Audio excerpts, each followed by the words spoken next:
There are places in the world where land resists maps, where boundaries blur, where compasses falter, where men who think they know the soil find themselves strangers beneath the same sky. These places are few, but they exist, and they are always avoided for long. Because when the land itself feels wrong, men understand, without needing to speak, that it is not theirs to walk upon. The Mire was one such place.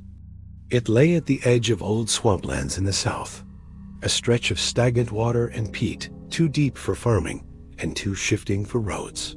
For centuries, it was passed by, left to itself, a blot of silence on the landscape. Those who lived near its borders knew better than to trespass. Their fathers had warned them, and their fathers before them, though the warnings grew vague with time. It was simply said, the Mire was not for men. And yet, stories clung to it. Hunters spoke of deer that vanished at its edge, of hounds that fled yelping into the dark, never to return. Fishermen whispered of black water that sucked nets and oars down with more force than any current should hold. Children dared one another to approach its reeds, only to swear they heard whispers arising with the mist. And sometimes after storms, strange objects surfaced in the shallows, bones too large for any beast of the swamps, stones carved with symbols no eye could recognize, lengths of iron warped as though melted and cooled by no fire of this earth. At the heart of the Mire was a sinkhole, a yawning mouth of water, perfectly circular, its surface so still it seemed made of glass.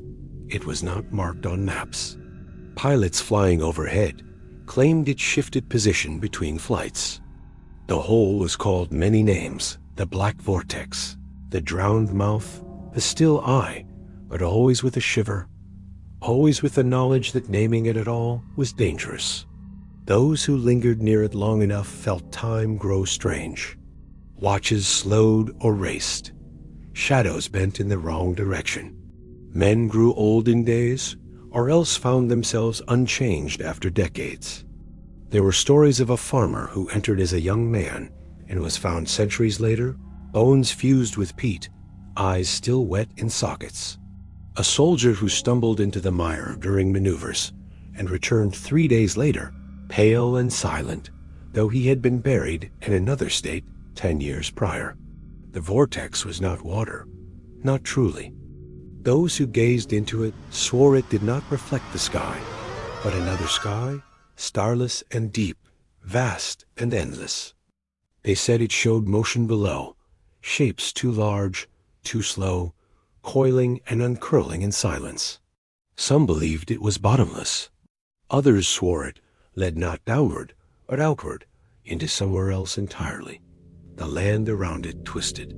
Trees grew wrong near the vortex, branches sprouting from branches, roots tangled into knots that pulsed faintly at night. Reeds stood stiff, even in high wind. Frogs croaked in rhythms that suggested language, though no man could decipher it. And sometimes, pale lights drifted across the water, not fireflies, not will-o'-wisps, but something older, hungrier. Those lights sank into the vortex like offerings, never to rise again. Animals that drank from its edges changed. Dogs returned with too many teeth. Birds shed feathers of glass instead of down.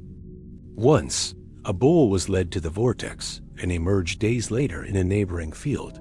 Its flesh melted and reformed, 4 horns jutting from its skull, eyes glowing faintly as though lit from within. The farmer who owned it tried to slaughter the thing, but no blade cut it. Weeks later, both man and beast vanished together. There were human victims too. Some wandered too close and were never seen again. Others returned, but were not whole. They spoke in voices not their own, languages no one recognized. Their eyes reflected no light. Some rotted alive, their bodies refusing to die, flesh sloughing from bone while hearts still beat. Some grew silent and stiff, until they were indistinguishable from the scarecrows their families propped in fields.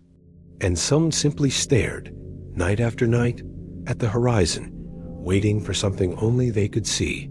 What lay beneath the Mire was not sleeping. The Black Vortex was not a void, but an eye, and it watched. It watched across centuries, across ages, waiting for the right moment to open wider. The land itself was only its eyelid, the reeds its lashes, the swamps its tears.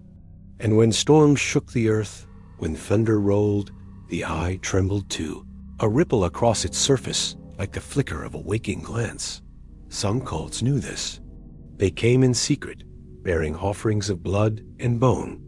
They believed the vortex was a gateway, a mouth that fed on flesh but returned knowledge. They carved symbols into their skin, chanting beneath the stars, throwing their dead into the black.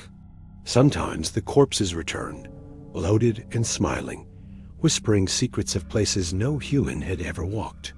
Sometimes they did not return at all. Either way, the cultists were satisfied.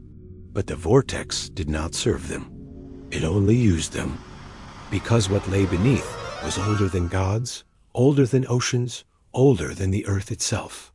It was something vast, incomprehensible, something that shifted in dimensions no man could name. A coil, a root, a vein of the cosmos itself, pressed against our world until the thin places broke. The mire was one such place, where the skin of reality thinned enough for the thing beneath to bleed through. Those who felt its call could never escape. There are diaries found in cabins drowned by the swamp, written in shaking hands.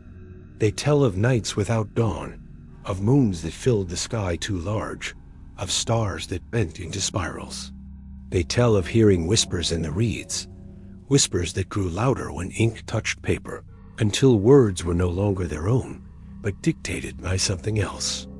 They tell of dreams where the dreamer fell forever, spinning, pulled into a spiral of black water that opened wider and wider until the whole universe drowned in it.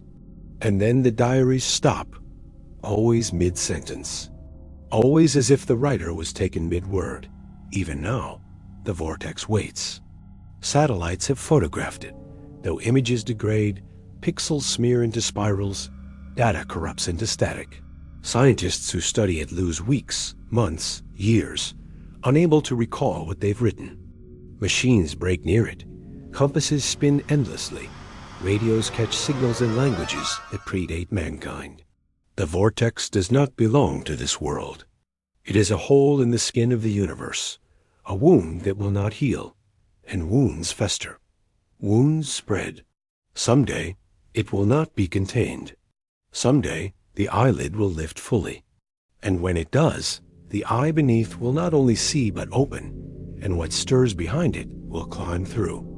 The land will sink, the sky will drown, and all that is alive will be pulled into that spiral, stripped of shape, remade into something that can endure what waits beyond stars. Until then, the vortex waits patient as stone, deep as eternity. And if you stand too close, if you stare too long into its surface, you may find it staring back. You may feel your reflection tilt, your shadow stretch, your heartbeat echo, not in your chest, but in the waters below. And you may realize too late that it has already chosen you, because once the vortex sees you, you are already falling. And no one climbs back from the black beneath the mire.